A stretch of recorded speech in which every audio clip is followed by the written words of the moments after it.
All right, good afternoon. We're going to go ahead and get started.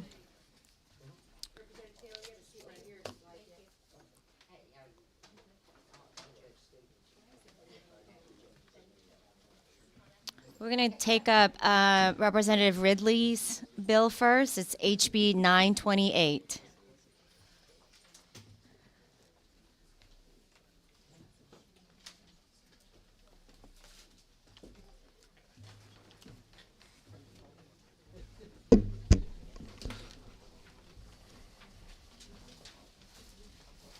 You can start when you're ready. Just over on the right page, we're working on LC 491859S. Very simple bill, updating the pay structure for special prosecutors for the Prosecuting Attorneys Council. And then I have the director here, Mr. Skandalakis, to help answer any questions. But we're just increasing the pay from a very low amount to an amount reasonable for an attorney.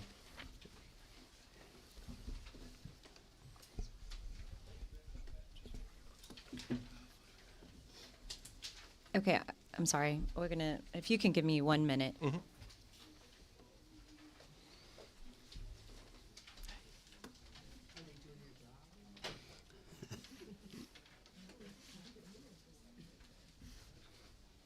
Absolutely. Putting the bad guys in jail or prison.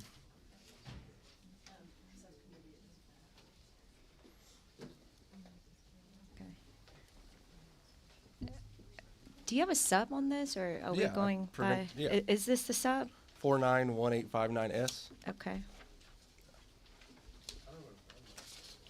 They said it would be in the folder when I gave it to them before.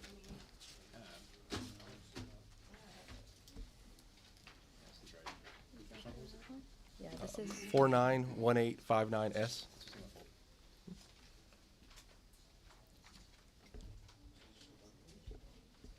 It's 3 pages.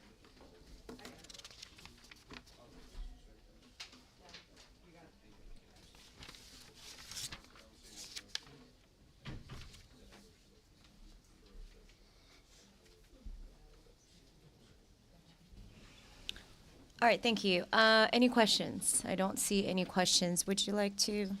We've Stay. already presented on this bill. I think it was a different subcommittee. I'm prepared to answer any questions y'all want, or I can go real briefly through it. Right now, the Prosecuting Attorneys Council, as of July 1st, 2022, has the authority and the responsibility to appoint a conflict prosecutor when a district attorney recuses himself or herself, or a solicitor general recuses herself or himself. Under the present guidelines, I can appoint another district attorney, I can appoint a solicitor general, I can appoint the attorney general's office, I can appoint somebody from my office, or I can appoint a private attorney. The problem comes in when we have to appoint a private attorney, because under Georgia statute, I can only pay $62.25 per hour to that attorney. If any of you try to hire an attorney at $62.25 per hour, that is an impossibility. Not only is that the salary for that attorney handling that particular case, he or she must use that $62.25 per hour to hire an investigator and an admin person. And for example, the example I gave was Danny Porter, the former DA in Gwinnett County. He was appointed to a gang case where they had 14 defendants out of Cobb County, and at that time the pay was like $58 an hour. Danny couldn't hire an investigator to help him interview witnesses, couldn't hire an admin person to help him issue subpoenas, and so he had to turn that case down. Basically, this will allow us to pay up to $250 per hour, plus it'll allow that attorney to hire admin people and an investigator to assist him or her with that case. We would do it on a contract basis the way we do when we have to do that, so we keep track of their hours. And I will tell you, since 2022, we have had about 800 and some odd cases in which we've had to appoint attorneys. Nearly 99% of them have been either DAs or Solicitor Generals or somebody from my office of the Attorney General. So this wouldn't be used that often, but it certainly would help in some major cases where we have to hire private counsel to handle the case. All right, thank you. And I don't see any questions, and I don't see anyone, actually, I believe Maisie Lynn, are you here? Would you like to speak on this one? Okay. All right, and that's all that I see. And so thank you. I will take up any motions from any committee members.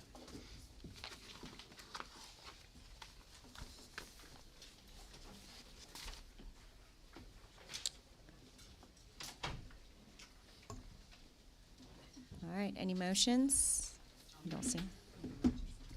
All right, we have a motion to move. Second?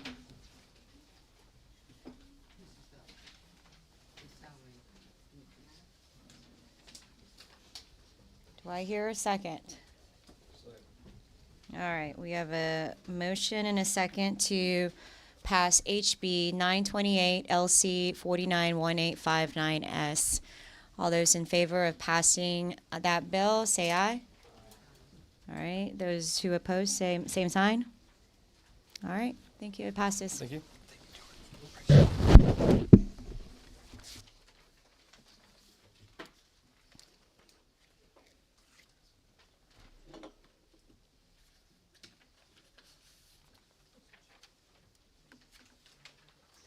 All right, I'm going to go back up to the top of the list with Representative Hilton, HB 217.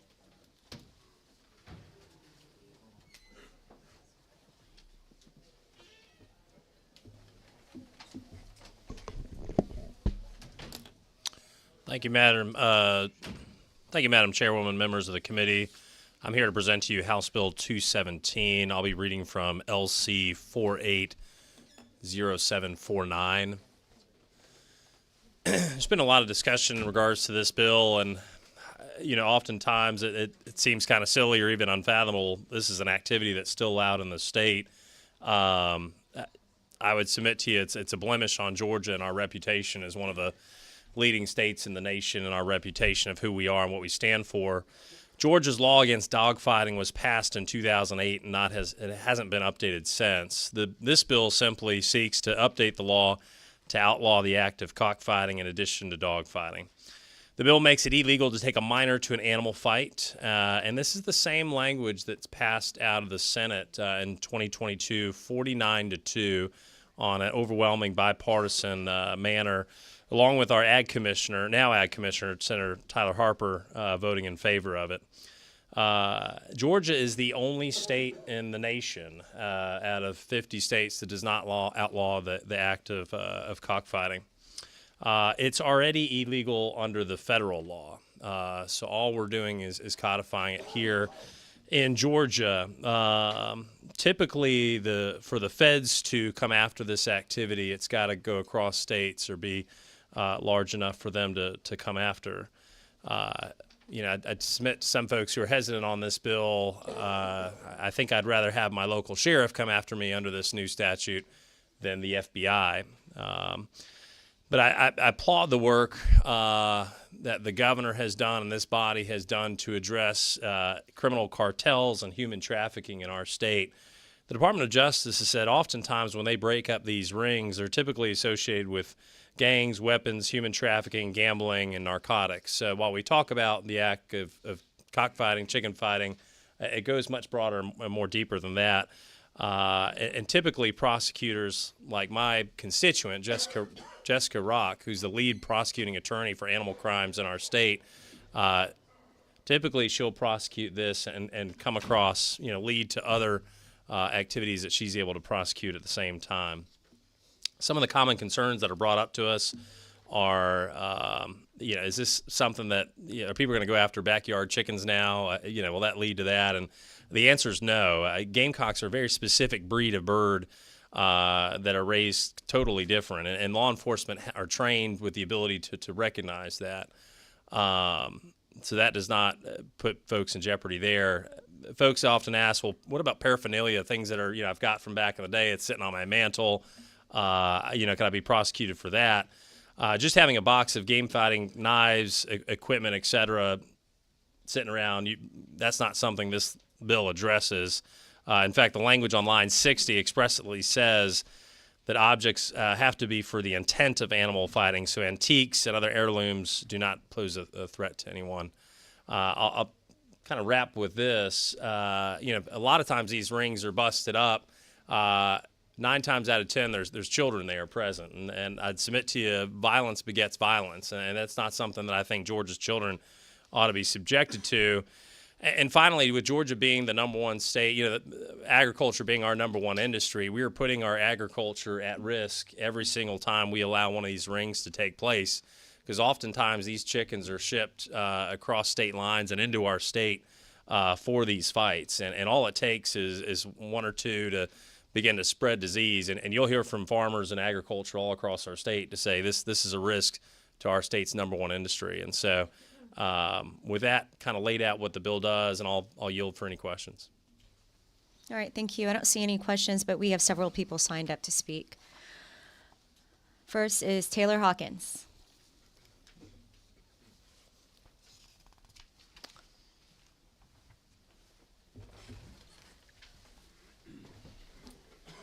Thank you, Madam Chair. Members of the committee, it's great to be before you today. My name is Taylor Hawkins, Director of Advocacy for Frontline Policy Council. We come in full support of this bill, and we trust that everyone here is against animal abuse. But even if you aren't, as Representative Hilton mentioned, this bill is a straightforward protection of children and a matter of crime prevention. So even the animal abuse piece aside, this is a very important piece of legislation. He mentioned that 49 states have banned this activity. There's a reason for that. The NSA recognizes the gravity of this crime, saying that cockfighting itself is a criminal underground enterprise associated with all types of illegal drug dealing and gambling.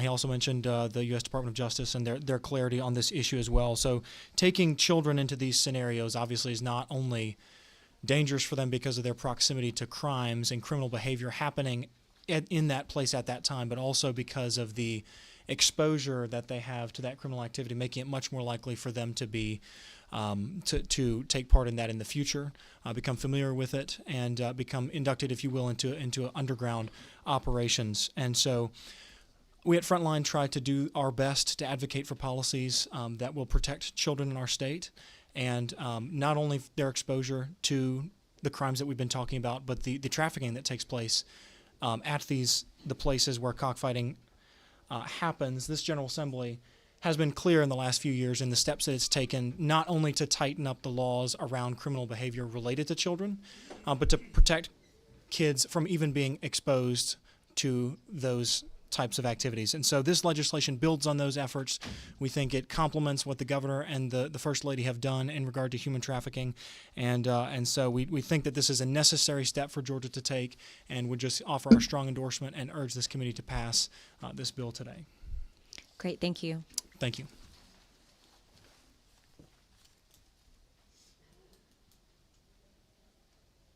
Sorry, I don't have my sheet. Brian, can I see it real quick? Sorry. You're good. I can entertain the committee. I know. I did get questions. Is this chicken fighting like in the pool? This is not that. Thank you for that clarification. Okay, Robert Smith. Sorry. Go.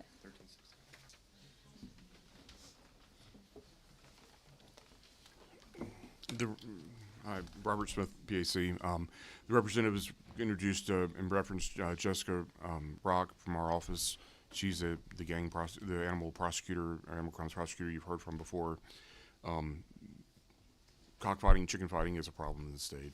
We have a robust law that prevents dog fighting, and it's used for organizations. It's used for gangs. It's used for enterprises. It's not somebody in the backyard with a vicious dog. It's it's reaching organized activity, and the way this law is set up, the way this bill is set up, it would reach that activity with cockfighting. It's not going to go after somebody who's got a chicken in the backyard kind of thing. If you have any questions, I'll answer them at this time. I don't see any, thank you. Jamie Lord.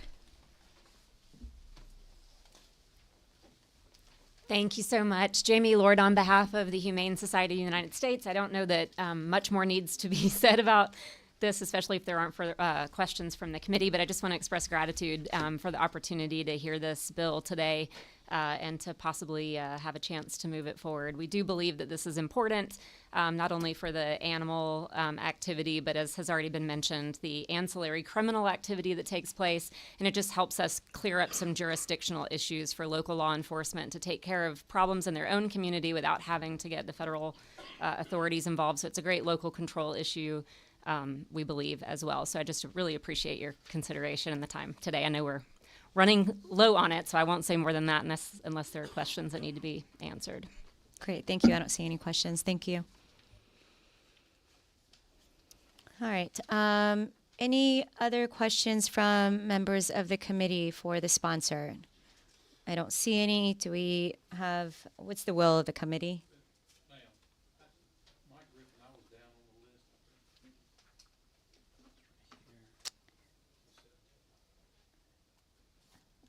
I think you put 717. I think you meant 217. So go ahead. Come on up.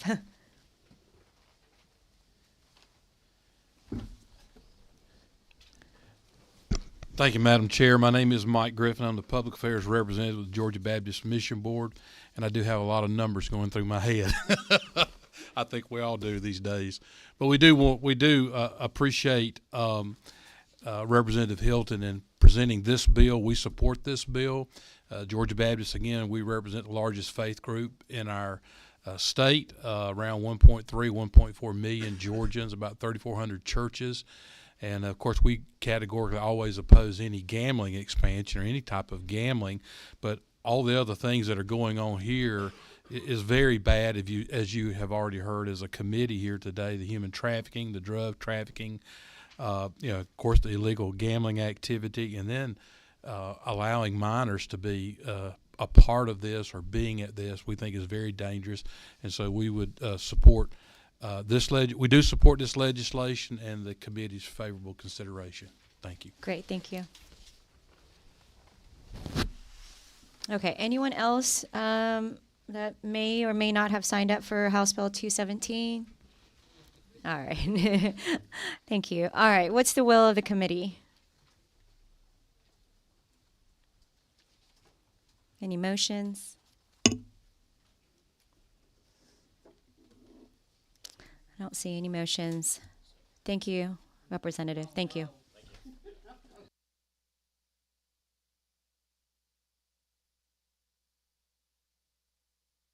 All right, thank you, Representative. All right, next bill is House Bill 1349, Representative Taylor.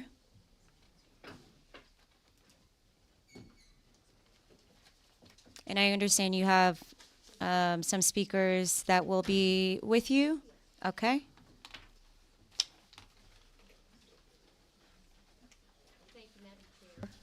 Thank you, Madam Chair. Today I bring forth the Supporting Local Prosecutors Act, and it's House Bill 1349. I'm working off of LC 570015. And as we all know, there are some prosecutors that are failing to protect the public from violent crimes. Sometimes there are underfunded prosecutors that are unable to fully execute their responsibilities. Special prosecutors would be appointed, and that's what this bill is about, from the AG's office, but they would have very limited powers to prosecute only serious felony crimes like violent felonies involving homicide, assault and robbery, felony drug manufacturing and distribution, and vehicle hijacking and felony weapons violations. It would be a very limited temporary 5-year term. And I know there's probably a lot of details in here, but I have some folks from the Cicero Institute, and I'm going to let them introduce themselves and explain any details or questions you may have. See if we have any questions from the committee. Okay, I don't see any. All right, if you can get on that mic and introduce yourself and where you're from. Thank you. Thank you, Chair, and members of the subcommittee.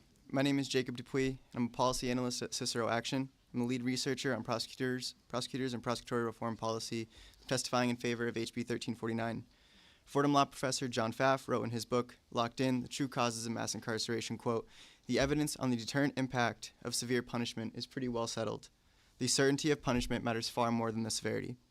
I begin today with this quote in the hope that the committee members, concerned stakeholders, and the public keep in mind the importance of the certainty of punishment as the true deterrent of crime commission. Proper prosecutorial discretion is instrumental to establishing certainty of punishment for criminals. When discretion is abused, that certainty is undermined. A few select district attorneys in the state of Georgia seem to have forgotten this truth. The 2022 homicide rate in Macon County was 37 per 100,000 people. That is a rate worse than Brazil, Haiti, and Venezuela, on par with Honduras. Only 4 circuits in this state, the Doherty Circuit, the Macon Circuit, Stone Mountain Circuit, and the Atlanta Circuit, have a homicide rate twice as high as the state's homicide rate. Part of the reason that crime is getting worse in parts of Georgia and in similar jurisdictions across the country is that changes in prosecutorial philosophies have weakened the certainty of punishment for committing a crime. The most powerful tool of the Office of the District Attorney is discretion. Limited prosecutorial discretion is, without question, a historically credible and indisputable function of the office. Yet discretion has never been understood to allow prosecutors unlimited power to judge the legitimacy of the criminal code. After all, we're talking about prosecutorial discretion, not prosecutorial abdication. Progressive prosecutors realized that by abusing discretion, they could advance unsanctioned, unaccountable reforms. These prosecutors are intruding into the legislative branch's domain by unilaterally suspending certain criminal law by adapting what is called blanket declination policies that lead to non-enforcement of valid criminal statutes. Not only is this sort of blanket discretion an unprecedented violation of the separation of powers, it is also demonstrably dangerous for the communities these prosecutors have sworn to protect. In the only robust, peer-reviewed research covering the effects of deprosecution, Thomas P. Hogan identified that the deprosecution of felonies is directly linked to an increase in homicide deaths. After a policy of prospective non-enforcement was adopted in Philadelphia, the community suffered 75 additional homicides per year. Baltimore, another city that adopted the policy, suffered an additional 75 homicides. In Chicago, an unimaginable 170 additional homicides. HB 1349 serves as an effective, transparent, and accountable response to the deprosecution movement. With this bill, the governor, with the concurrence of the Attorney General, may appoint a special prosecutor to any prosecuting district that with a homicide rate over the previous 2 years that is twice the homicide rate of the states. These special prosecutors have limited powers for terms no longer than 5 years and can only prosecute 9 serious crimes, including homicide, felony drug violations, and weapons violations. HB 1349 also establishes a process by which an elected prosecutor can request help from the AG, either for a specific case or as a standing appointment as an assistant prosecutor. Those prosecutors who lack resources to handle a sudden crime spike in their circuit can receive additional resources under this bill. This bill is designed to support rather than punish individual attorneys. It is also designed to protect the public and hold prosecutors accountable. Unlike other bills in other states introduced to counter progressive prosecution, this bill does not limit prosecutorial discretion, independence, or decision-making. Each prosecutor is free to run their office and their circuit as they see fit. If a prosecutor enacts a new policy or experimental policy and sees signs of failure, the 2-year lag on the homicide rate gives them time to adjust the policy and continue to exercise their lawful discretion. It is only those prosecutorial districts led by prosecutors whose dogmatic belief in failed policies blind them from the horrific burden placed on their constituents who are eligible for a special prosecutor appointment. I thank the committee for the opportunity to testify and would be happy to answer any questions you might have. Okay, you have a few questions. Representative Miller? Thank you for your presentation, and thank you for being here today. I had just a couple questions for you. You said that there were 4 judicial districts right now that have, I guess, the homicide rate above 22% over the past 2 years. Am I saying that right, or am I saying that wrong? So it would be there are 4 prosecutorial districts that have had a homicide rate twice that of the state's homicide rate for the previous 2 years. And they range from 18.91 people per 100,000, or 18.91 homicides to 37.35 homicides Per 100,000 people. Okay. And to what extent does that data take into account that murder rates were up across the country, related in large part to the COVID pandemic? Absolutely. So the reason that the policy does not have a static trigger, So not just any circuit that has over 15 homicides per 100,000. And the reason that it ties it to the state's average is to allow for that fluctuation. So if homicides are up everywhere, the average homicide rate across the state also rises, which raises the trigger necessary, which needs to be met before the appointment of a special prosecutor can happen. And so it's fluid to account for crime spikes across the country. But you would agree that it's somewhat of a common phenomena that metro areas tend to have more crime in general just by nature of it being a metropolitan area? There are certain characteristics of metro areas that can lead to additional crime commission, yeah. So would this bill disproportionately impact metro district attorneys potentially? If those metro areas have an outsized homicide rate compared to the states, yes. Okay. And then you mentioned that the notion of progressive prosecutor declination policies. Are there any such declination policies, to your knowledge, that relate to the offenses that are listed in here, which are homicides, robberies, hijacking by vehicle?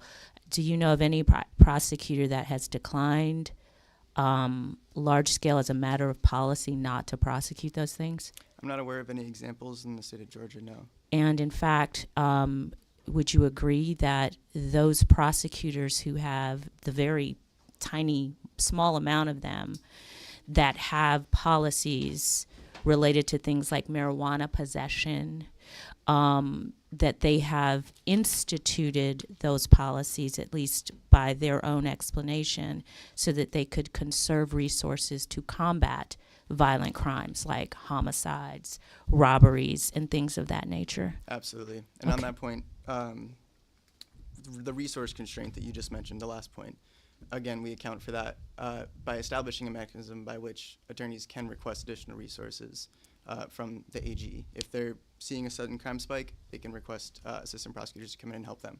Deprosecution of petty marijuana possession is probably, I don't want to speak, I'm not a criminologist, I don't do statistical research on criminology, but that might not be what we're targeting here. It's more likely to be, like the example I gave from Philadelphia, as a matter of policy, you decline the number of prosecutions for serious crimes, felony weapons violations, felony drug convictions.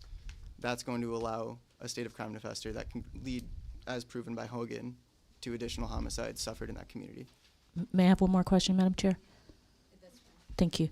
And so would this special prosecutor who is appointed to, let's say a prosecutor does not ask for assistance, but there's some determination that a special prosecutor should be appointed by the Attorney General, would that prosecutor then be subject to the supervision of the elected prosecutor? In other words, would they have to subscribe to the policies that elected district attorney has in place for the management of that office in that judicial circuit?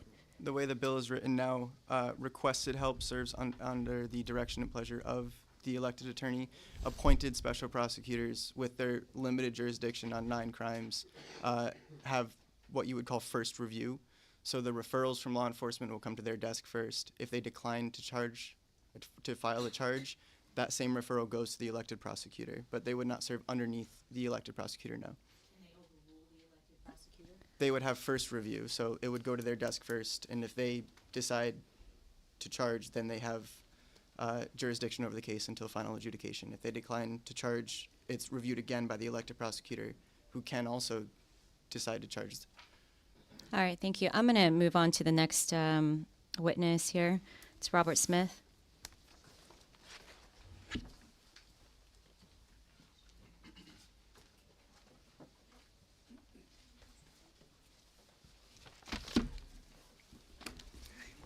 Or Pete. I'm not Robert Smith. I'm not nearly as smart as Robert Smith, but I'm here to speak on behalf of the Prosecuting Attorneys Council and the DAs of the state of Georgia.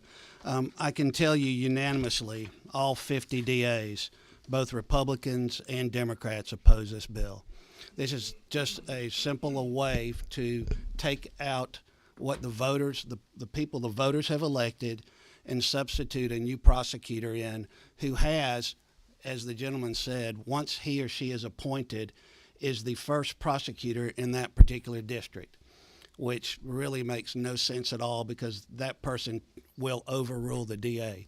Not only will, and I want to thank you, Ms. Smith. I'm not, this is not against you. I hope you understand that.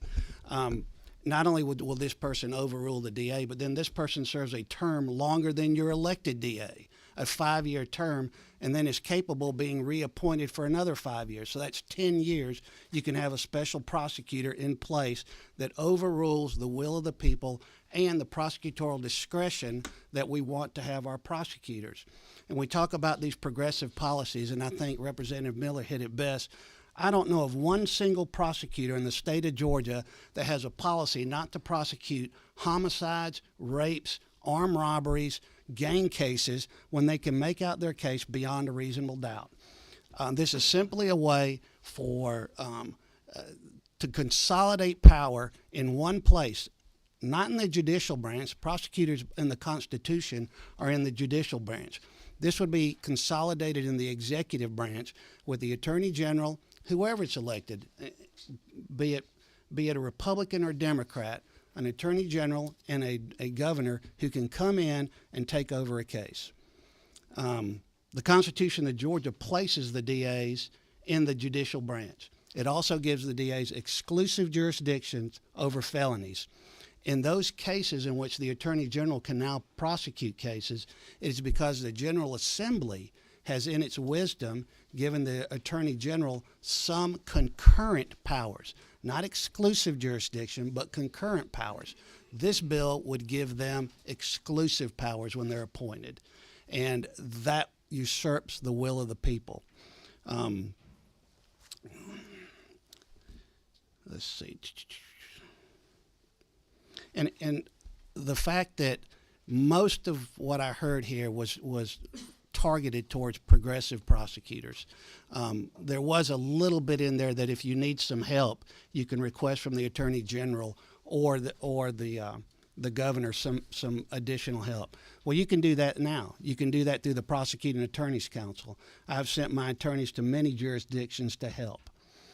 But this bill also requires, now understand this, that if you do ask for help and they appoint a special prosecutor to come help you, then that comes out of your budget, out of the DA's budget. And right now, if you really want to help the DAs, we are in a competitive pay disadvantage. We cannot recruit people to our ranks because we don't come close to matching what you can make. And I'm not saying we ought to be paying the same as King and Spalding or any of those law firms, but right now public service is such that you have everyone taking shots at public servants. You have everyone taking shots and segregation police officers, and you have shots being taken at prosecutors. And with low pay and a high caseload, it's no wonder we can't get people to come and work for us. This bill isn't about helping prosecutors. It's about taking over. One other point, and I've got plenty, but I know your time is limited. One other point. This bill does not do anything to take into account the number of convictions a prosecuting attorney's office has. It talks about the crime rate, but it doesn't talk about the conviction rate. It doesn't talk about the number of cases that are prosecutable, nor does it talk about the fact that if your crime rate is tied just to prosecutions and you're not taking into account the lack of resources by law enforcement and the ability to solve homicides when they occur, or armed robberies when they occur, or burglaries when they occur, you have a false statistic on how to appoint prosecutors. So again, the 50 prosecutors, the 50 elected DAs of this state, Republican, Democrat, urban areas, rural areas, oppose this bill. And I think it's bad policy, and I think it's a horrible look for Georgia to start appointing special prosecutors out of one office. I thank you for your time. Thank you. Representative Taylor, we're going to keep this as a hearing only. Thank you for coming. Thank you.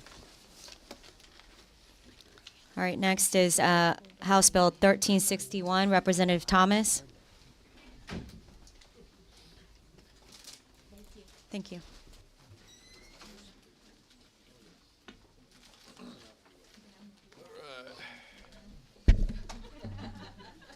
make sure everybody's got the right. As soon as he says his name, you can. Is this a? All right, great. Yes. Thank you. Thank you, Madam Chair. I'm here to present House Bill 1361. Just make sure everybody's got the right LC number. It's LC 481244S. The bill has two components. The first section of the bill goes into harassment of animals, specifically at zoos. 13 through 26 definitions for harassing wild animals. Lines 24 through 32 lists out the offenses, the first being the offense of criminal trespass involving a wild animal in the first degree. The second, the offense of criminal trespass involving a wild animal in the second degree. And then lines, 33 through 38 lay out the punishment for the offenses. And there's an additional penalty and fine based off the entry into the enclosure. So that's Section 1. I can continue to present if you'd like, or we can go through the Section 1 questions and then go through Section 2. If you can finish presenting, thank you. Not a problem. So the second part of this bill has to do with generative AI and the generation of child pornography. And this was drawn to our attention during that process as we were talking about generative AI. And what we've found is what's happening, these bad people are using generative AI to scrape images of kids off of Facebook, and they're creating this artificial content with one of the defenses to that content being, well, it wasn't real children. So that what this does from Section 2 is make it illegal to even, and I'd like to actually specifically point out line, line 76 was created through the use of an artificial intelligence system, and it also specifically says it doesn't matter, this person doesn't actually have to exist in reality, which is, I think, really important to the. Now, what's happening is, as this, generative AI, what it's really being used is to bait these very sick individuals into going into these websites where they do then view real children. So that's the second section of the bill, and with that, Madam Chair, I'll take questions. Okay, I have a question. Yeah. Line 94 and 95. So this is talking about affirmative defenses. Mm-hmm. Yes, and it says a person whose receipt of such material was authorized in writing by a licensed medical practitioner or psychiatrist. Is there like an example? I'm kind of not understanding how or in what circumstance that would happen. I'm going to defer to legislative counsel on that particular line. My understanding is a lot of this is a copy of the current code for child pornography as it exists. This is basically also adding in the use of generative AI to create that. So if okay.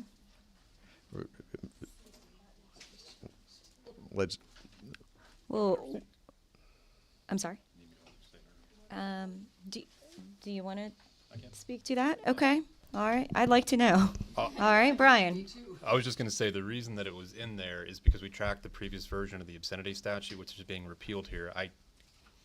We figured the legislature might have had a very valid reason to include that as an affirmative defense for this. So we figured just for the committee's decision making, we wanted to at least put forward that option. Obviously, if the committee doesn't have a good reason or doesn't hear any other testimony from any witnesses to it, they can always remove that as well. But in your research, did you see anywhere that stated why that was included in the first place? I didn't. I actually looked through the code to find any other references to that actual term, and I couldn't find one. And I asked around everyone I could find, including going through the history, and I could not find an actual reason as to why that was included. Okay, thank you. We have a few I'm always open for a friendly amendment. Okay. All right. Representative Miller. Thank you for your bill. I just wanted to know that the first section of this bill is drafted so brilliantly. I mean, it's extraordinarily drafted. I just wanted to acknowledge that about it. Yeah. Thank you. It was, you know. Is it not true? It's a All zoo right. in here. So. All right, Representative Roberts. In lines 91 to 93, I guess I was also wondering, is it saying a course of study related to the child pornography or to AI? Like, Well, I think it would be related to AI. So, yeah. Okay. All right, thank you. We have a few witnesses signed up to speak. Chelsea Thompson.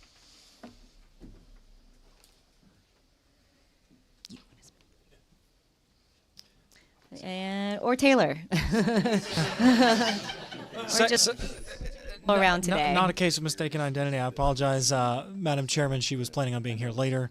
Again, Taylor Hawkins with Frontline Policy Council. Our General Counsel, Chelsea Thompson, could not be with us, so I apologize for the mix-up. However, we want to offer our full endorsement of the latter half of this bill. I am in danger of being considered a animal rights activist, I'm afraid, if I support the first half. But no, in all seriousness, this is a situation of gravity. The enormous increase in child sexual abuse material online is extremely disheartening, to say the least, for any who study the statistics on this issue. It is dehumanizing. It is horrific. And the fact that we now have the ability, with the increase in technology, to generate that without the actual initial crime being perpetrated against a physical child, I think in no way diminishes the then result of that material being spread across the internet. I know that one tip line reported over 82 million reports of child sexual abuse material online in just a 10-year window. And I just think that demonstrates the degree to which this has become a problem. And again, I think the introduction of this new technology, which can replicate CSAM without even in such a way that you can't tell the difference. I think that, again, in no way diminishes the fact that what we're talking about is extremely dehumanizing content. And so we just, in the interest of protecting children, in the interest of ensuring that this material does not make its way around the internet and produce the next generation of individuals who would perpetrate these heinous acts, I believe that, and our organization believes that it would be appropriate for this assembly to adopt this piece of legislation to protect kids in the future and to prosecute those who would create this content. So we offer our full endorsement. Great, thank you. Thank you, Madam Chair. You have one question. Representative Byrd. Taylor, we've got one question here. Yes, ma'am. I'm not sure if it's, thank you, Madam Chair. I'm not sure if it's directed to you or Representative Thomas. I'm trying to figure out how the cruelty of animals has anything to do with taking care of our children. I mean, I'm just kind of confused by that. With respect, I will defer that one to Representative Thomas. And it's in the same section, the section code. And so that's the reason why we're amending and including, and tell me if that's correct or not. It was a committee sub, so yes, all right. that's why we're doing it. Thank you. That's the same title section. Mike Griffin. Apparently very well written, as I've been told.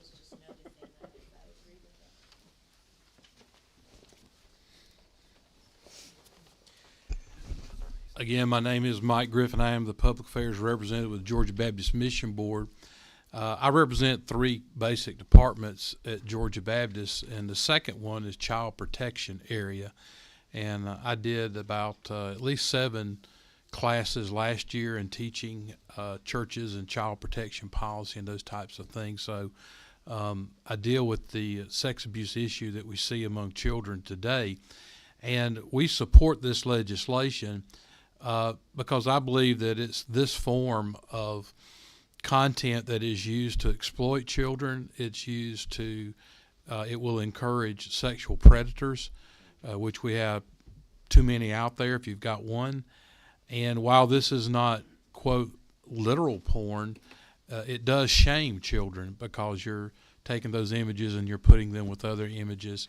And so we believe that we have to look at some of the things that's causing some of the problems that we're having. In other words, it's not just that we should be victim-centric by way of rescuing those that may be caught into this situation, especially our children, the most vulnerable.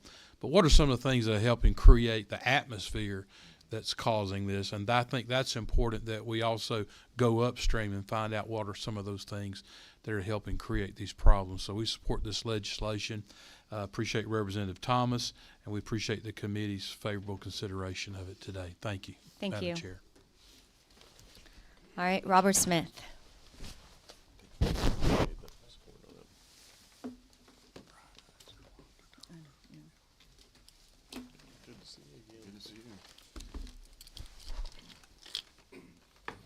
Hi, I'm Robert Smith, PAC. Why are you looking at this bill? There's a case called Ashcroft from a couple years ago that invalidated the obscenity statute and talked about the need for an identifiable child victim, or in our child pornography statutes. Doesn't mean you have to say this is Johnny or Sally or its exact name. It just requires that whenever we go to do a crime, a child pornography statute, that the image came from a child, that there's identifiable victim or identifiable child. The Supreme Court in Ashcroft kind of mused and said, well, but the cost to digitally create child pornography it's so hard to do with a computer, and it's going to be so expensive to do. No one would ever do this.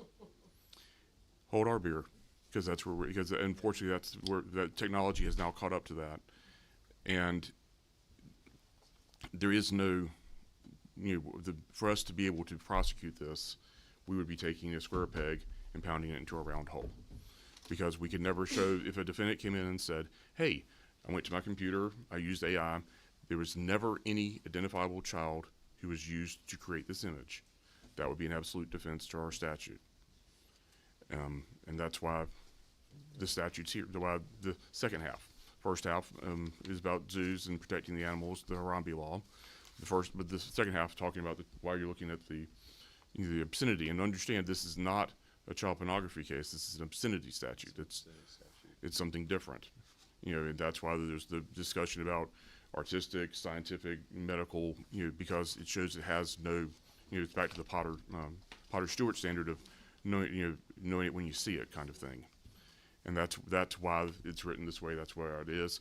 It's also why the punishment is not the same. Child pornography is 1 to 20. This is 1 to 15. It is a different crime. It is a different thing, and that's why it's being brought, I believe, by the representative. And that's you're always asking, well, what problem does this solve? That's the problem it solves. This legislation solves. Mm-hmm. Do you know why that line 94, 95, the affirmative defense that I asked about? Do you happen to know why that was? My understanding is back in my former life when I did these kinds of prosecutions, there were times when a defendant would go to some sort of medical practitioner. Need to be cognizant of my audience and also recognize I'm being streamed when I talk about this. The medical practitioner would perform certain medical evaluations or certain examinations by exposing the subject to certain stimulus, and that was the attempt at, that's what this does, is it allows, in my mind, that's what this has done, is that if somebody wants to go to a therapist or wants to go to someone and say, hey, my client is not attracted to this kind of thing, see? And that's who it's trying to reach. I can't think of a medical practitioner who would think that it would be appropriate to treat someone who, who is viewing this by exposing it to more. It'd be like saying that there are somebody who's treating somebody with a substance abuse problem by giving them more of that substance. But then again, I've only been on one side of the V. I've not been on the other side of the V. So maybe there is a defense. Maybe there is a justifiable way in the defense to do that. All right, and Chairman Leverett has a question. Thank you, Madam Chairman. You hit on part of my question, which was what is 94, 95 about. I'm sort of curious what 91 through 93 relate to, and I wondered if you had any sense. It's an affirmative defense that the material is restricted to a person associated with an institution of higher learning, either as a member of the faculty or a matriculated student, teaching or pursuing a course of study related to such material.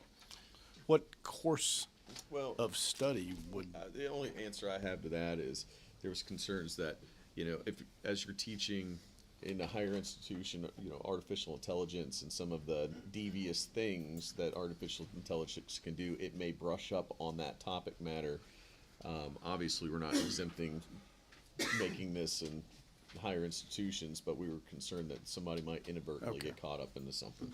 The other, go ahead. Yeah. the other way it could be viewed is that there have been some times throughout our history where discussions of ancient art, you know, ancient Greek, or ancient Roman artwork, and other long ago civilizations, their art, there may be deemed offensive by some.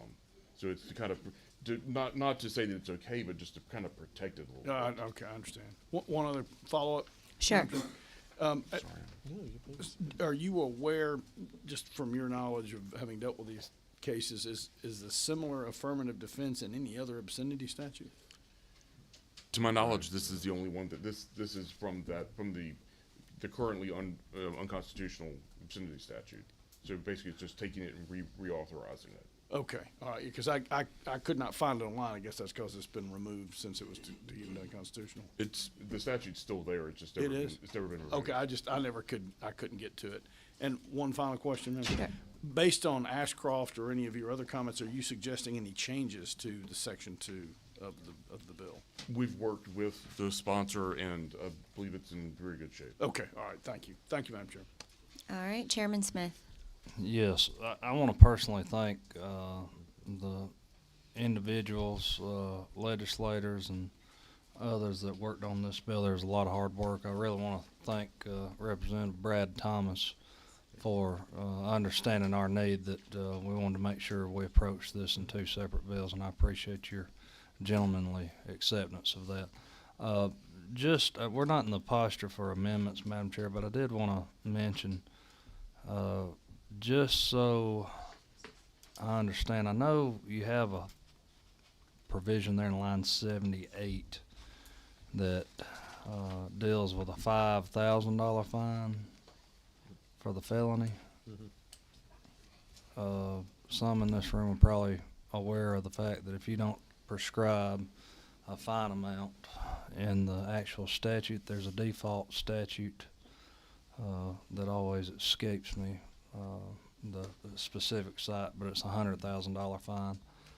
I know that once this is out of the bag, I mean, we saw it wreak havoc in other areas of this country so far, and I'm sure there's probably some issue or some instances in Georgia. I just wonder if you'd be amenable to striking the $5,000 language and allowing that default statute to provide for a fine of up to $100,000. I take it as a friendly amendment. Okay, thank you. All right. Thank you, Mr. Smith. Thank you. Thank you. No problem. I have 3 names for Gactyl, so which one of you? Maisie Lynn, okay. There are 2 of us. Where would you like us to meet? Oh, okay. Representative Thomas, move. do you mind? Yes, thank you. No problem. Thank you. Yeah. I'm Maisie Lynn Gerton, the Executive Director of the Georgia Association of Criminal Defense Lawyers, and this is Arturo Corso. He is the president-elect of our organization, and as you all know, I'm often here saying, I've been out of the courtroom a while. He's not. He's been out of the courtroom Just since today. Friday. Yeah, so thought it'd be helpful on this bill, especially for you to hear from a practitioner, and I will defer to him. So the Ashcroft decision is not just a couple years ago, it was 22 years ago. It's very specific. It was dealing with an advertising scenario that was prohibited by a town, I think in California. And the U.S. Supreme Court says, you guys went too far. It's too broad and vague. There's nothing in Ashcroft that says that you have to have a specific identifiable child, except Judge Rehnquist's dissenting opinion. So that's fine. If we want to do this, that's okay. But just so everybody knows, the law already exists to punish, criminalize this. It's found at OCGA 16-12-100. It's the sexual exploitation of children statute. And if you look at subparagraph B8, it says, it is unlawful for any person knowingly to possess or control a material which depicts depicts a minor or a portion of a minor's body engaged in any sexually explicit conduct.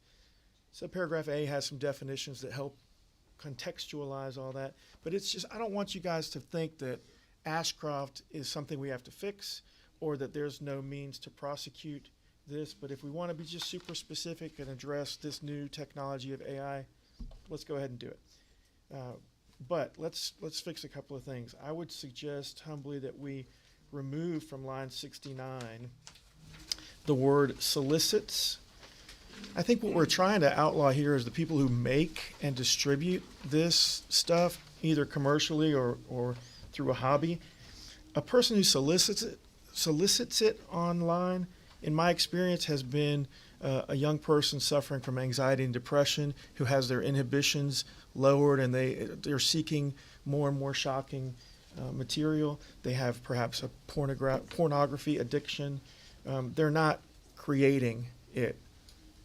So I would suggest that. I would also suggest in line 79 either reducing the top punishment from 15 years to 10 years, or in the alternative, adding language that says that we adopt the punishment provisions of 1710.6.2. Why?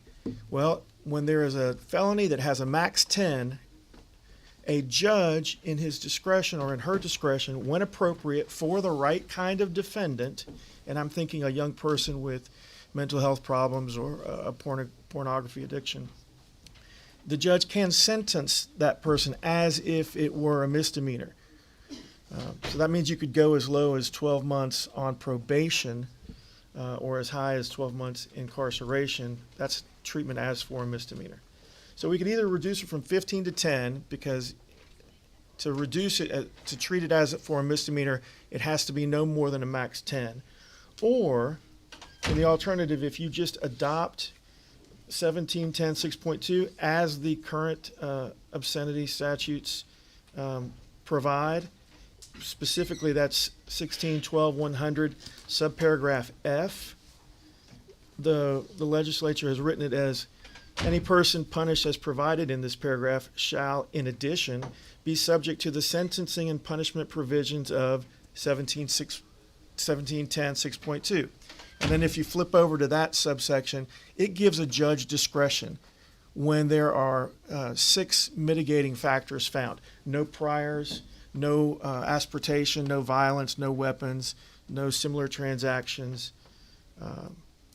So it has guardrails. So it has guardrails. But if a judge and a prosecutor find that, hey, these mitigating factors exist, then you can go below a mandatory minimum.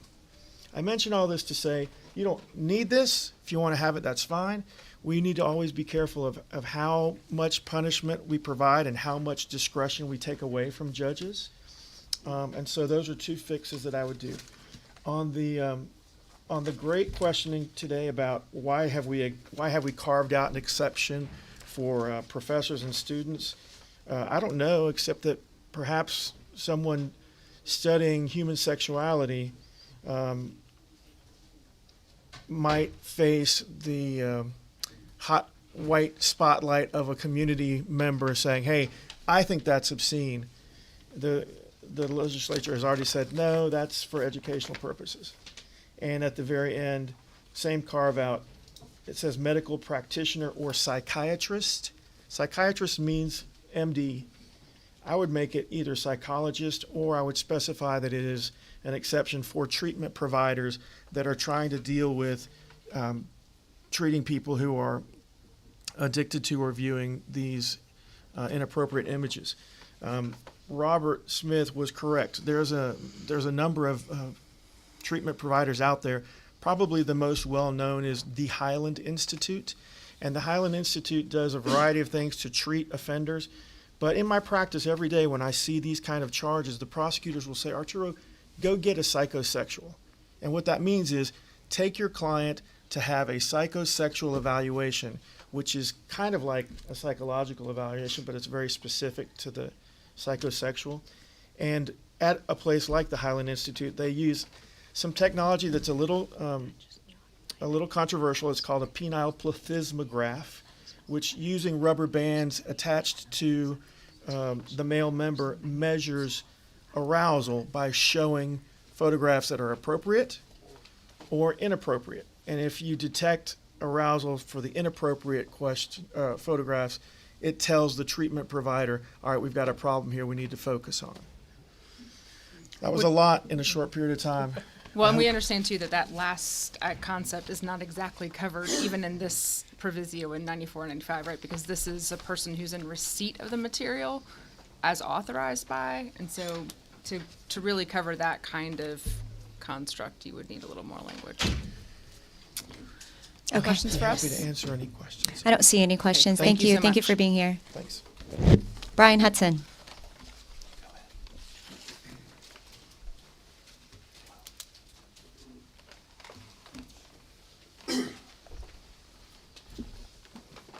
Thank you, Madam Chair. Well, I am here to speak on the first part of the bill only. Yeah. Thank you. I think that's all I have to say. No, thank you so much. First of all, I want to thank Representative Thomas for working with us on this bill, and I want to thank Representative Miller for her leadership on this legislation. It's very well drafted. I forgot to tell you, my name is Brian Hudson. I represent Zoo Atlanta, and this is the first part of the bill is very important to us. We brought this forward, worked very closely with Representative Miller on the drafting of it, and it's you know, unfortunately we've had some situations at the zoo where our visitors have decided to climb enclosures and take pictures with various animals. Fortunately, we haven't had any attacks, and so hopefully this bill, moving forward, if we can get it passed, will hopefully deter some of the crazy acts that we've seen across the country and around the world. So just wanted to thank Representative Thomas and specifically thank Representative Miller for her leadership on this piece of legislation. Thank you. Thank you. No questions. All right. What's the will of the committee? All right. We have a move to pass in a second. All those in favor of passing HB 1361, say aye. Aye. I believe that was unanimous. Thank you. Passes. Thank you, Representative Thomas.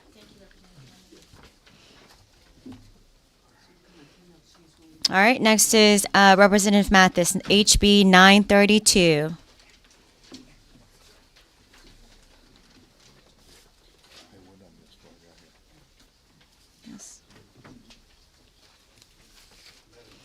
Welcome back. Of course. Robert, thank you. Thank you for having me back. Sure, you're glad to be here. Yeah. All right. All right. Thank you. I am presenting House Bill 932. I have it LC 480977. And I do thank you, Madam Chair and members of the committee. This is a bill pertaining to fentanyl. I think everyone sitting around this table understands what fentanyl has done to this country and what it's done to our communities. So what we're trying to do is there were already current laws that dealt with the offense of murder and a commission of a felony. You lawyers, y'all know that. So what we're trying to do here, it creates an exception to these court-created elements for deaths that arise when a defendant manufactures or distributes to another person fentanyl or any controlled substance that contains fentanyl. This change would also apply to derivatives of fentanyl as well. I want to note there's nothing else changes in this bill. The procedures and punishments surrounding murder are the same. But the bill does not apply to all drugs, only fentanyl. Marijuana, cocaine, methamphetamine, or heroin would not be included unless the drug dealer is mixing those drugs with fentanyl. So at that point, I would leave that with you. If there's any questions, I will try to answer. If I don't, I'll direct them to Mr. Robert Smith here with me. This has been an ongoing problem for years, and it's just only exploded, and we hope to do something to try to divert this tragic happening. All right. Thank you, Representative. I don't see any questions. Mr. Smith, would you like to say anything? Basically just acknowledge that there are the other chamber has got two bills moving about addressing the issue of drug-related, drug-induced homicides. This is a bill here in the House that does that as well. It does go into the felony murder statute and create a separate provision. And I know this is an issue that's very near and dear to the sponsor's heart. Great, thank you. Representative Byrd, do you have a question for Mr. Smith or for Representative? Not sure. Okay. So, all right, we've been talking about this, which of course we don't want anything to happen to anyone through fentanyl. But I think we've discussed this before. So if we're at a big party, I give someone like you, Robert, some drugs, which then you distribute to the next person. How are we going to decide who gets charged? Under current law, we have to show that the death was proximate and the activity was inherently dangerous. And the Supreme Court is right now starting to look closer and closer at the distribution and whether or not the distribution was inherently dangerous. It's starting to question whether all distribution is dangerous or not. So under current law, we would have to make the prosecutors and the law enforcement would have to do an investigation and determine who is part of that chain engaged in an activity and had the requisite intent to make it happen, to make the distribution happen, and also that there's some level of knowledge as well, knowing that they were, not distributing just party favors, but they knew that they were distributing some sort of controlled substance. I mean, basically, if you hand me a Pop-Tart, you don't have any intent for me. You're not thinking that's a controlled substance. But if you have laced that Pop-Tart with fentanyl, then you have an intent to distribute a controlled substance, which is a felony in Georgia. So for the question, please. I'm going to actually call on Representative Miller. One question. Okay. One question, thank you. Robert. So this, what is the intent for this? I know it's not, we don't require malice, but what does the person who commits this offense have to know? In this instance, they would have to know that they are basically distributing, make sure I get the language right, that they are possessing with intent, possessing, manufacturing, or selling a control, something with fentanyl in it. So they would have to know that the fentanyl's in it. They would, make sure I'm saying that correctly. Irrespective of malice by, controlled substance. When, we would have to show the controlled substance by manufacturing and distributing the Schedule II controlled substance fentanyl or any controlled substance containing fentanyl as a derivative thereof. All right, thank you. Basically, that's the key, is that right now the intent is that you show that you're intending to distribute a controlled substance, and then we would have to prove that fentanyl was there. That the intent is the intent to distribute the controlled substance. And the added burden of proof on us is showing or proving the presence of fentanyl in it. Just as it's in any drug case that you have to prove that it is actual and illegal substance. Yes. Chairman Leverett. Marijuana is not a controlled substance. And marijuana's not involved here at all because I think marijuana is considered a dangerous drug. It's not. It's a Schedule I. It's its own thing. Chairman Leverett. Thank you, Madam Chairman. I'm sort of curious about that exchange too, and I'd like to pursue that a little bit. So I'm trying to make sure I understand just more big picture how this fits. So if I understand 1651, that's the murder statute, and that's basically unlawfully causing the death of somebody with malice aforethought, express or implied. So that's like you intended to hurt them or to kill them. Yes. Right. So, and then C of that statute is I assume that's felony murder. And as I understand that, it doesn't really matter what your state of mind was. If someone dies and you're committing a felony, you can be liable for murder. Correct. Correct, but the problem is that there's been the additional elements now that the felony has to be inherently dangerous, and the act is the proximate cause of the death. Okay. While those two elements are not found in statute, the Supreme Court has read those in as something y'all intended them to be in there. You just haven't put in there yet. Okay. Okay. but it doesn't necessarily require malice aforethought. No, if malice- you're committing a felony and you satisfy that sort of nexus that the court has imposed. That's the difference between felony murder and malice murder as we see it. Okay, that was my recollection from my study in law school all those years ago. and so now we're adding into 16.5.1 a new section that says if you're committing a violation of B or C of 1613.30, which appear to be manufacture, deliver, distribute, dispense, administer, sell, or possess with intent to distribute any controlled substance, and then C is purchase, possess, or have under control a Schedule I or Schedule II controlled substance, then irrespective of malice, if the Schedule II substance, if the substance under Schedule I or II that you distributed or possessed or whatever had fentanyl in it, then it's kind of like to me it seems like it's more like a felony murder. You didn't even have to know or intend to put the fentanyl in there. It's a very specific felony murder for fentanyl. Okay. So to Representative Miller's question, you're saying that marijuana is not a controlled substance under the Georgia Controlled Substance Act? If I remember correctly, because the way we've done and how we use the wrong word. The way I understand General how Assembly the legislature has changed marijuana around, I don't believe it's considered a controlled substance. I believe it's considered, and I could be wrong on this, but it's 1613, and you have to look at 30, and I know 30, and then 2 is the discussion about possession of less than an ounce is a misdemeanor, but I know 30I is the one that prohibits the possession of it. But on the scheduling of it, I think they've done something. Y'all have done something different. But here, and the last question, Madam Chairman. So, Sure. but here, so my understanding is the commission of the crime involving the one of those two paragraphs of the Controlled Substances Act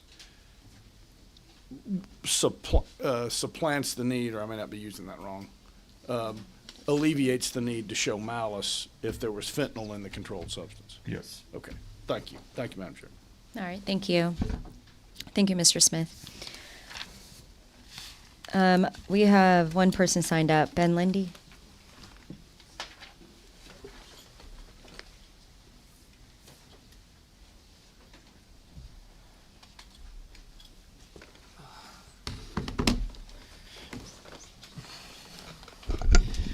Good afternoon, Madam Chair, members of this subcommittee. My name is Ben Lind, and I am Policy Counsel with the ACLU of Georgia.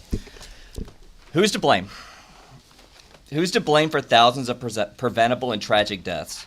Who's to blame for sudden loss of a loved one to an overdose? Who's to blame for a world in which someone can take one pill and be dead hours later? This is the question that the opioid crisis has forced us to confront time after time after time. While I really admire the passion of the sponsor of this bill and the impetus behind it to control what is rampant, what's drug overdose deaths in the state, the ACLU of Georgia is here today to say that the answer from a bill like House Bill 932 is to place an extraordinary amount of blame to be placed on the shoulders of people who share drugs with their friends and family. And that's why the ACLU of Georgia is vehemently opposed to this and other drug-induced homicide bills. The heaps of blame should be placed on the shoulders of people struggling with substance abuse disorders themselves. The crushing amount of blame should be placed on their friends and families who tragically die from an overdose. To be clear, we know that is overwhelmingly who is being prosecuted by similar bills of this type and who is being prosecuted by similar legislation in other states. The ACLU of Georgia believes that HB 932 is the wrong answer to this question for 3 reasons. First, with over 30 years of data, the law tells us that punishing an overdose like murder does not reduce the supply or the demand for drugs. There's no debate on whether it's a deterrent or not. The data is unequivocal that increasing prison sentences does not relate to a deterrent impact on drug use or drug selling. That was comments that were echoed by the Georgia Council on Criminal Justice Reform. In every state where these bills have been introduced, they have started with the promise of limited and sparing use to address, kingpins and to control drug overdoses. And invariably, is what has proven to be true is that friends and family are prosecuted and the overdose continue. Second, it's not right.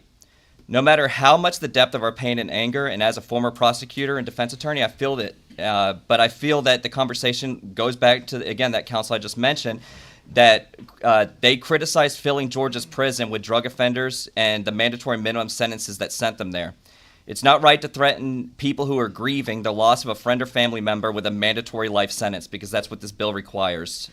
It is not right to double down on policies that will once again have communities of color shoulder disproportionate burden of that punishment. I want to be clear that in states that have been surveyed, New Jersey is a great example.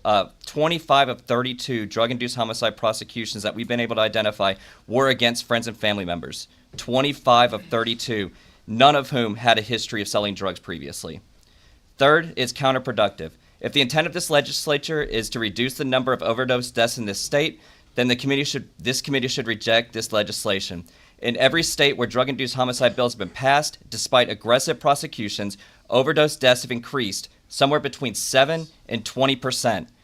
That's almost I would say again, that 20% increase in some jurisdictions. Oftentimes, the biggest fear around those of an overdose is the fear of arrest and prosecution. Now, we as attorneys may understand that there's a safe harbor provision, but in my practice, even where I use this safe harbor provision, not a single client that I've represented was previously aware that that protection existed. And even if the people did understand that that protection exists, would they be willing to bet their life that that shield would work as intended? There's no justice in shoveling punishment on top of struggling people who are already half buried. Bills like this move us further away from real justice and real solutions. Treating overdoses like murder won't address the opioid crisis and punish people and communities who do not deserve it. I feel, unfortunately, that this is just the wrong path, and we're asking this committee to reject this bill. Thank you, and I'll yield for any questions. All right, thank you. I don't see any questions. Thank you very much to the committee.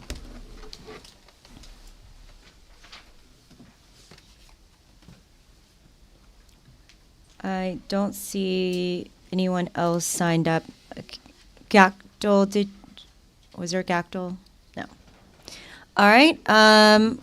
On House Bill 932, Representative Mathis, actually, would you like to do a response? The only thing I would like to say is, I have sympathy for folks, that have drug problems and things that do happen. But I also have more sympathy for the folks that lose loved ones, for folks that commit crimes. I've had instances as being a coroner, not a lawyer by any means, but where someone was a drunk driver and a mother had a baby in her lap, left the road, hit a culvert. The baby was ejected through the windshield, hit the middle of an asphalt state highway. The baby had blunt force trauma to the head and died. As I looked at that case, it was investigated thoroughly by the State Patrol and the Sheriff's Department.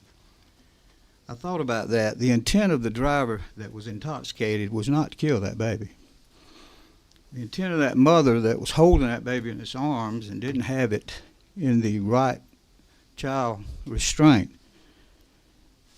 and had the baby endangered, they didn't have the intent to kill that child.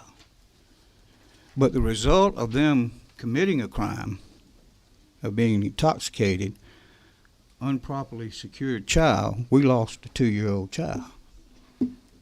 So in putting on the death certificate, as I was going through the paperwork, I listed as a cause of death as blunt force trauma to the head due to an auto crash. Manner of death, homicide. The reason that was being, they didn't intend to do that to that child, but the actions that they took in drinking and being intoxicated resulted in that death. Therefore, no reason on that, no reliance on that death certificate, no statement saying it was an accident, and that was for a reason. If it went to litigation, some defense lawyer could not say that the coroner said it was an accident, because it wasn't an accident. They didn't intend to kill the child, but they killed the child due to breaking another law. When you sell a controlled substance, whether you know fentanyl's in it or not, you have committed a crime. And if it has fentanyl in it, results in the death of someone else, you should be held accountable. I realize that we have drug addicts. I realize we have mental folks. I know people are just trying to make money, and they may not have known that it was in there. But when you sell something that is illegal and it's a crime, and there's consequences to those crimes, to me that is relevant to be able to charge them. And if we can deter anybody, whether intent or not, to do that, this bill will be worth it. Madam Chair, that's all I got to say. All right, thank you, Representative. All right, what's the will of the committee? Move to pass. Okay, we have a motion and a second. Do we have any amendments? Any discussion? All right, all those in favor of passing HB 932, say aye. Aye. Those who oppose, same sign? No.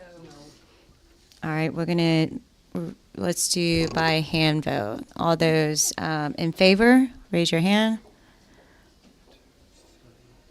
All right, those who oppose, raise your hand.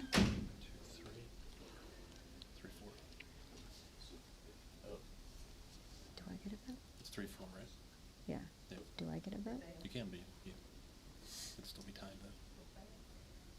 If you vote for it. And then what? It would just, almost if the vote hadn't happened. Okay. Stays. All right. All right. It does not pass. That was a 3-4. Thank you. Thank you.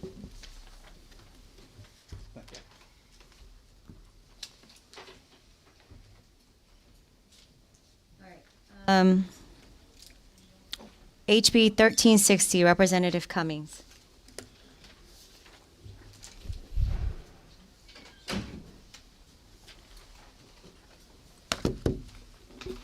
And I understand you have the Chief of Ackworth Police here today, correct? Yes. All right, thank you for coming. And you can proceed. Good afternoon, Chair and Committee. I'm here today on behalf of House Bill 1360, and the LC number is 570053. And this bill is about fentanyl. But this bill targets drug traffickers and fentanyl. There's currently a reference in Code 161331 when it comes to mandatory minimums and fines. There's a reference to another code section, and fentanyl is listed. But what has been explained to me is that when prosecuting these cases, it's created an unintentional loophole, and prosecutors are having difficulties getting state convictions on people that are trafficking in fentanyl. So this bill simply corrects that problem. I initially spoke to District Attorney Flynn Brody, who is a Democrat out in Cobb County, and he's very passionate and wants this bill. And I understand that there are several other prosecutors, and I brought with me today Chief Jesse Evans, but I will say he is a former prosecutor and now Chief of Police, and he will give further details. Thank you. Sure. For those that I do not know, I am Jesse Evans, and been in law enforcement since 2001, so 20 some odd years.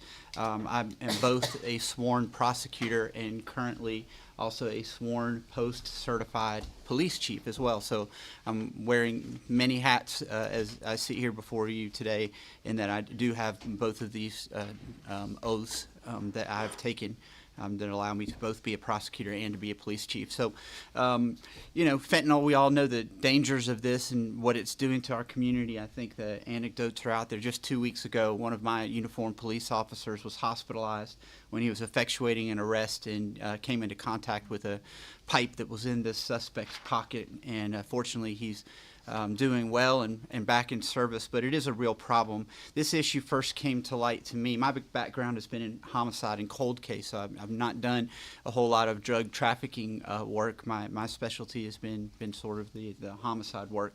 I received a phone call from a DEA agent. He's a task force agent.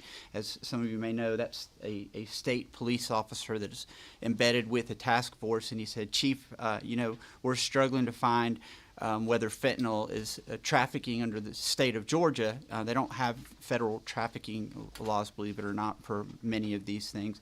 So I said, well, that doesn't make sense. I can't imagine that's true. Let me get back to you. And went through 16, 13, 31 and was shocked and amazed to see that the word fentanyl appeared nowhere in that statute.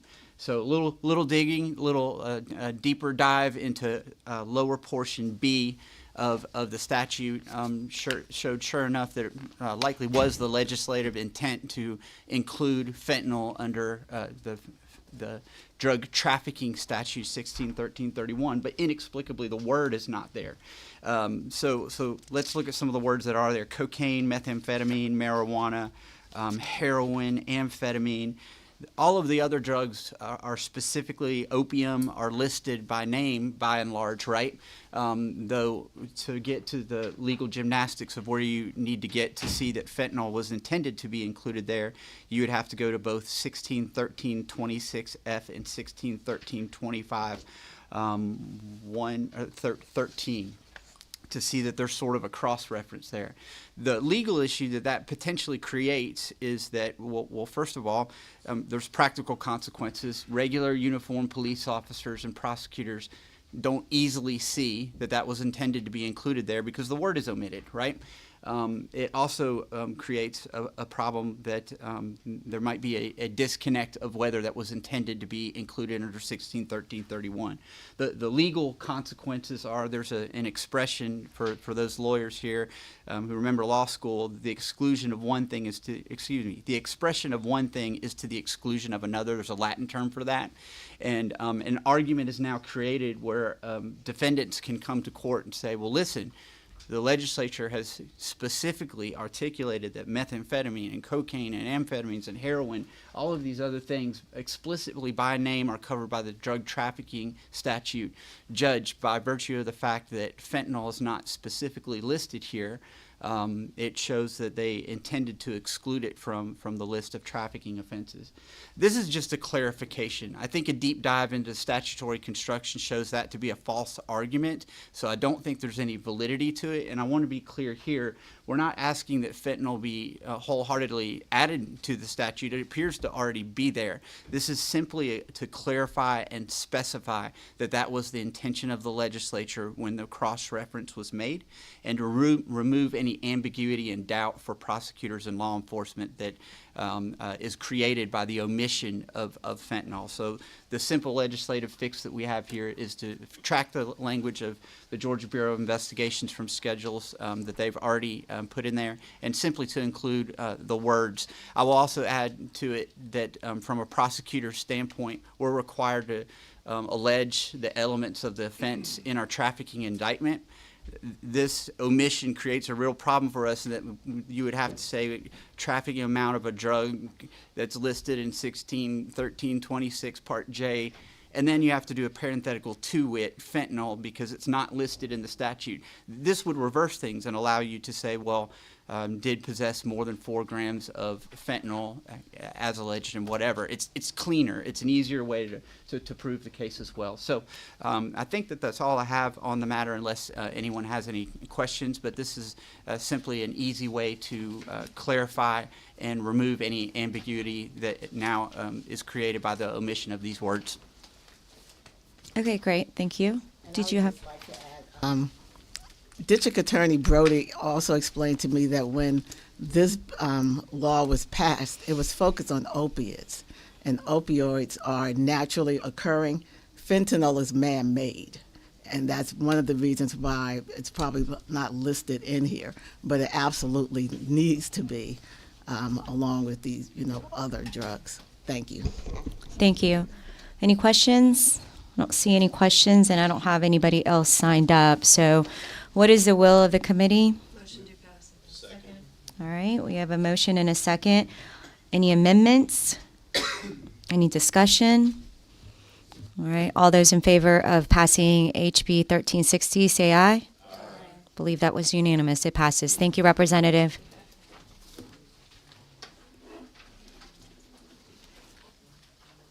All right, we have Representative Reeves' 2 bills left. First one is HB 446.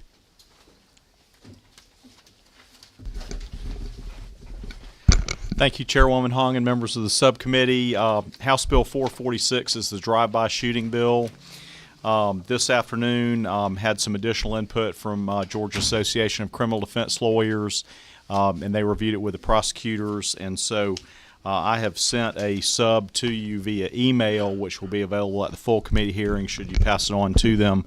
But here are the 2 changes to the copy you have in front of you. You have LC 481240S. The sub for the full committee, if you pass it, is LC 550267S. The 2 changes are, this bill was dropped last year. There was the critical infrastructure bill that Representative Leverett did a great job on. So Section 2, that statute has changed since last year. The sub will have the new statute in there and will merely add lines 32 and 33 to the new statute. In discussions, we could not arrive upon whether it's appropriate to put it in with human life or the critical infrastructure. So we just left that out and left it in the discretion of the judge, and we left the law last year like Representative Leverett and the House and Senate and Governor proposed. The second change is on lines 56, 55 and 56. We clarified not only an occupied building, but one that the defendant believes to be occupied. And the exact language is a dwelling, building, or motor vehicle which such person believes to be occupied. So that would be we'd have 3 elements. Number 1, it's occupied. Number 2, the defendant thinks it's occupied. Or number 3, they shot at a person. So I want to thank the members of this subcommittee for the work last year and this year, as well as criminal defense lawyers and prosecutors. The subcommittee heard from Brandon Delfun, a longtime Gwinnett County prosecutor. You heard from a public safety advocate in Peachtree Ridge last time. The majority leader worked at the DA's office in Gwinnett years ago, brought this matter to my attention last year. There was a Superior Court judge who had seen some bad situations with the jury charges and drive-by shootings needing some work, and that's the reason for this bill, and respectfully request to do pass on to the full committee. Thank you, Representative. And just, I know we've heard this a few times, just to make sure, can you state the LC number we're working by? Certainly. The one you have in your packet is LC 481240S. However, I've emailed out the sub that has the language I walked through, and that is LC 550267S. So are you wanting us as a committee to consider the 550267 sub? Yes, and it has those changes that I read. Okay, we will need to get a copy of that because when you were testifying, you mentioned some things that I didn't see in here.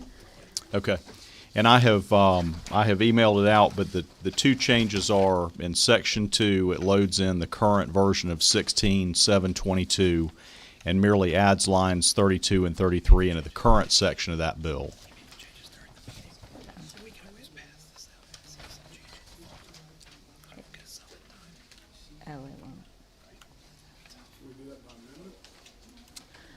Yes, I don't think, I understand you emailed, but I believe is the sub ready? Yes, it is. Okay. That is the sub.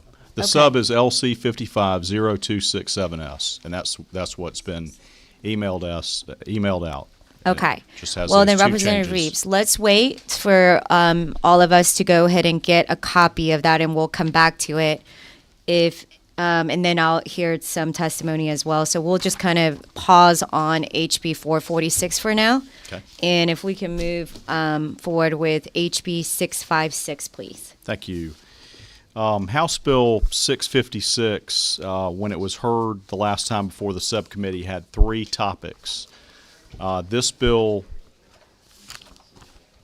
now just has 1 topic, which is crossing state lines with the intent to molest a child. And Representative, I'm sorry to interrupt, Sure. but can you state the LC number? Yes, the one that is in your packet is LC 481238S.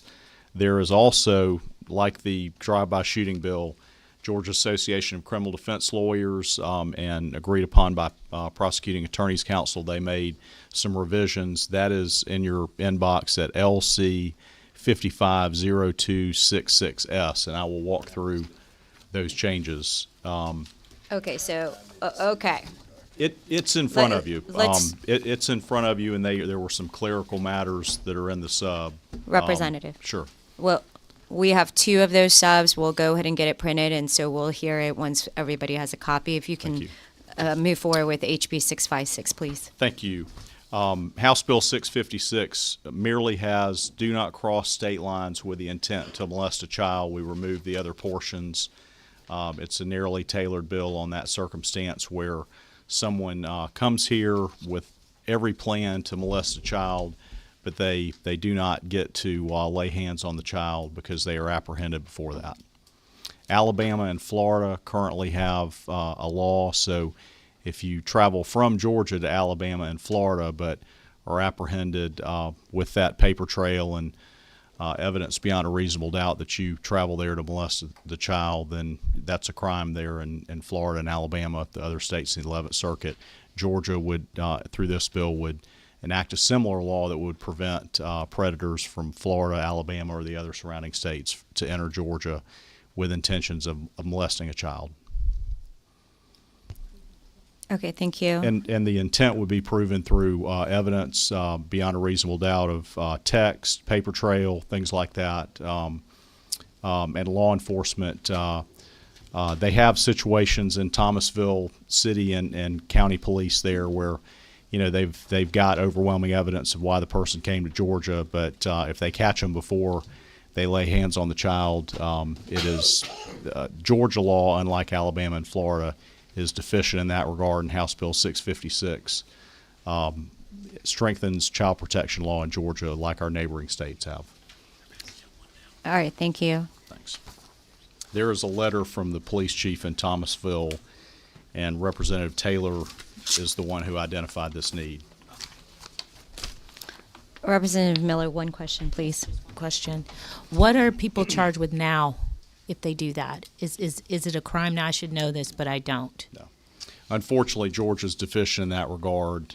If someone is apprehended and they don't actually, you know, get to in contact with the child and touch the child, there's not a crime right now that covers that. And Alabama and Florida have them, and that's why this bill was brought. Thank you. Maisie Lynn.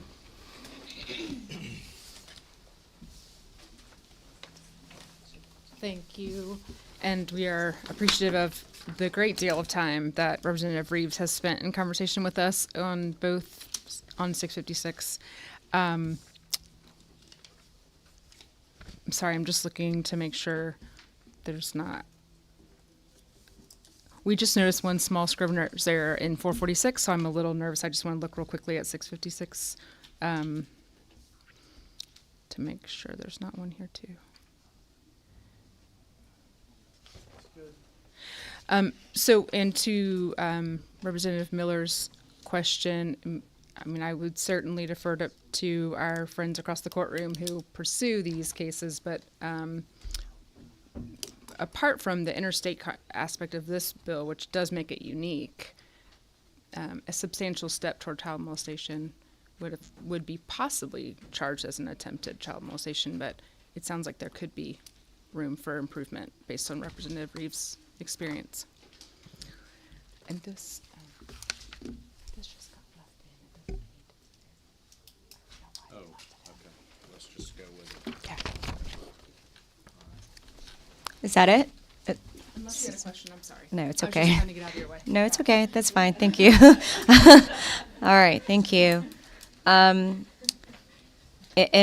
we are trying to kind of move the bills along. I understand Taylor Chelsea from Frontline Policy and Mike Griffin from Georgia Baptist Association have signed up.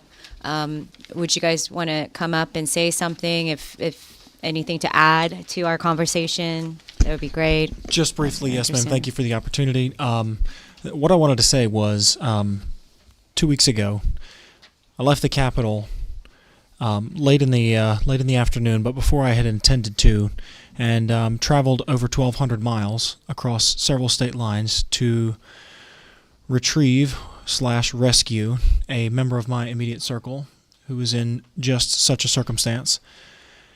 And so this bill is very personal to me. Now, thankfully, this is dealing with the loophole of when they have not made contact with the child. But in that whole situation, which brought me face to face with a lot of these circumstances that I was prior to that circumstance not as familiar with, I had an eye-opening conversation with a member of our local law enforcement who mentioned several cases that they had prosecuted or had attempted to prosecute where they had overwhelming evidence and they were unable to pursue it because they had apprehended the predator before he was able to make contact with the minor. And I think it's a wonderful thing that Representative Reeves is bringing this bill to ensure that those who are caught before they have victimized the child, that we can ensure they receive the punishment that they deserve and also prevent this from happening in the future. And I think this closes a necessary loophole. So thank you for the brief amount of time to share that testimony and to offer Frontline's full endorsement of this piece of legislation. Thank you. Thank you for sharing. Mr. Griffin?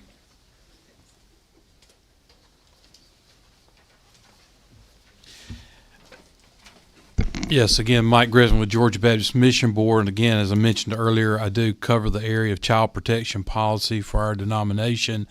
And one of the things that we focus on is being victim-centric, especially for our churches. And one of the ways I like to approach the victim-centric approach is to do everything we can to keep from having a victim. And that's the most victim-centric that we can be. And I like this kind of legislation. I appreciate Representative Reeves bringing this up because we do need as many guardrails as possible to help prevent any of our children from cruelty and abuse.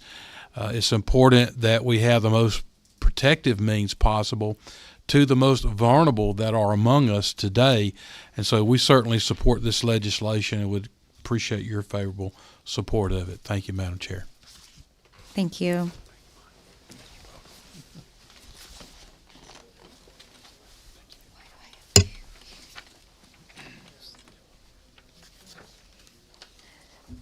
Okay, Representative Reeves. So we are going by LC 550266S.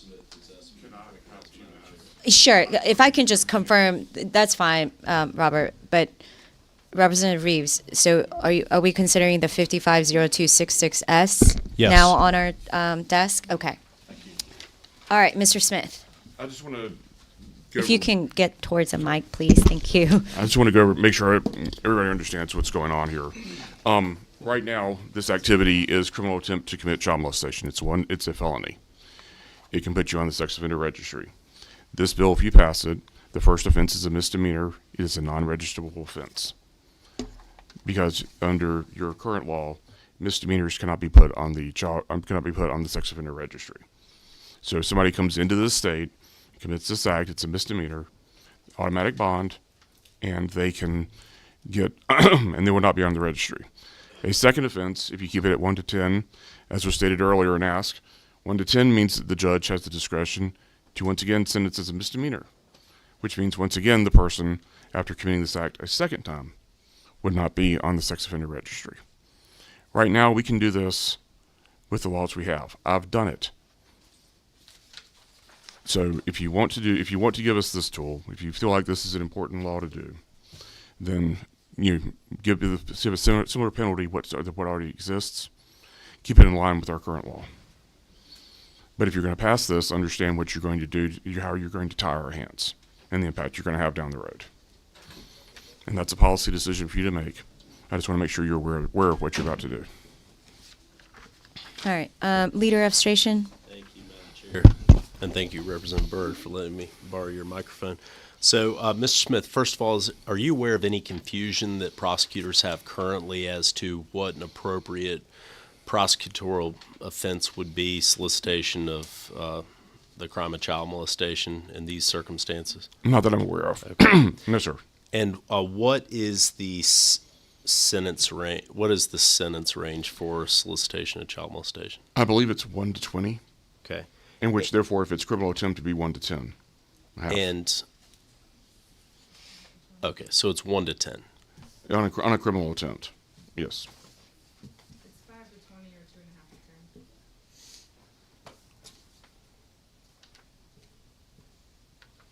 So, so on the offense that you discussed, oh, okay, I see. The underlying offense is 5 to 20, so half of that is 2.5 to 10. Yes. Understood now. All right, I'm caught up to y'all. And do you, is it common that explicit authorization to treat the offender as a sex offender is required in the statute? Or is that classification made by the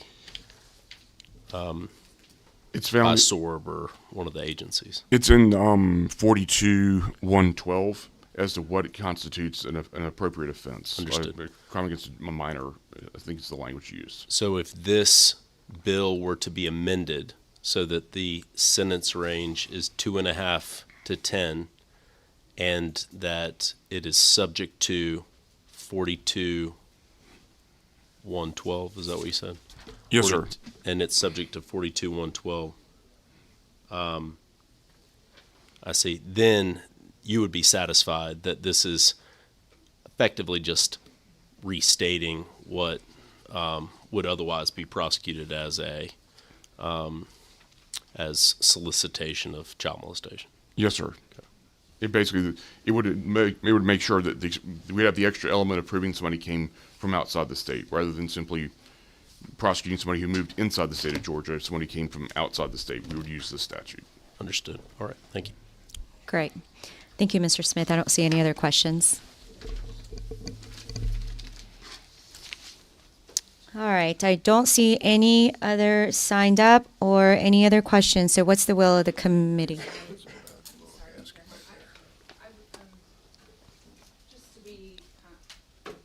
I will give you a minute, Maisie Lynn. I'm just trying to get at the sexual registry issue, because I would defer certainly to legislative counsel, but I think typically when we modify the registry, you have to add the code section to 42-112. I'm just raising the issue that might not be the most efficient way to make the modification that you're trying to make.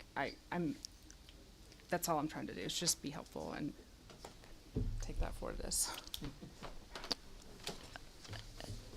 Chairman Smith, did you Vice have Chair- a go ahead. Vice Chairman Reeves, in the interest of time and getting this to where it needs to be, would you be okay with getting with the powers that be and those that have testified to make sure that we get this bill corrected? I know we've heard it twice now, and I know that members of the committee had some concerns with it before.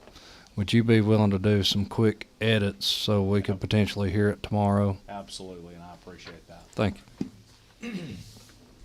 All right, thank you.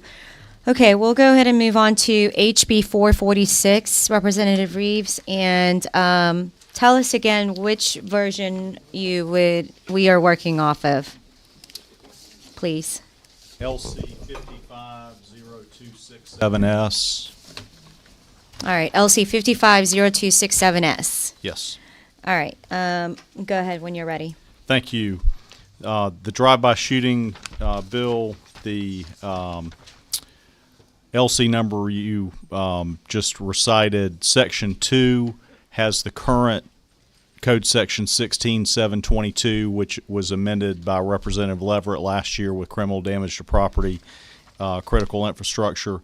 We added knowingly and without justification causes damage to a building by discharging a firearm while inside a vehicle or immediately after exiting the vehicle to that current statute. And then in Section 4, we clarified, we added an element that if the defendant believes the building to be occupied, that also would fall under coverage of the statute. Those were the two changes in that LC number. All right, thank you. Any questions from the committee? I don't see any. And Maisie Lynn, would you like to speak on this? I know you have all been working together. And that same question goes to Mr. Robert Smith as well. What I mentioned before when I was sitting here, the Scrivener's error that we discovered, and how you remedy it, I don't know the import of. But if you look at lines 46 through 49, they inadvertently cut off the last phrase that includes the punishment scheme. And so given that 46 through 49 is current law, and the modifications are above it, I don't know that you need them in this bill. Or you add back in, shall be punished by a felony I'm sorry, I don't have the language of but the language is there in C. It just got inadvertently left off there at line 49. It's an easy fix either way. So you're stating that the rest of that section C is cut off? Right. Okay. It just got the last phrase just inadvertently got cut off when it was modified just now, and it's not being changed. And this is multiple tries. For some reason, the 2023 critical infrastructure language is not loading up into this bill. We do not intend to affect that whatsoever. We intend to keep the current law in Section 2 and just add the drive-by shooting 2 lines in there. Which email was it in? Both Representative Leverett's bill and Representative Reeves' bills originated back in 2023. So they have the language from the 2022 version of 16722. And of course, when Representative Leverett's bill was successfully passed, that changed the language, but there's not a mechanism, I guess, that goes back and, fixes bills that are in motion. So it's still reflected until today, the old language. Okay. Right, so it's been updated, but C just is missing that last line. And like I said, you guys could it's not being changed. You could just remove 46 through 49, and it doesn't impact the work you're doing. Right. That's all. Yeah, line 49 for some reason just ends off mid-sentence, Yeah, and there's that's all it's additional showing. language. Right, exactly. All right, Chairman Smith. All right. I understand the Senate goes all hours. I know they get here about 12. So what I'm going to suggest is this. So everybody has a clear substitute language in front of them. I'm going to request we do the same thing as we did on 656. Do not fear, we still have Saturn V rockets awaiting in the backyard. So I would ask Bill Arthur if you would just clear that up so members are clear on what we're looking at.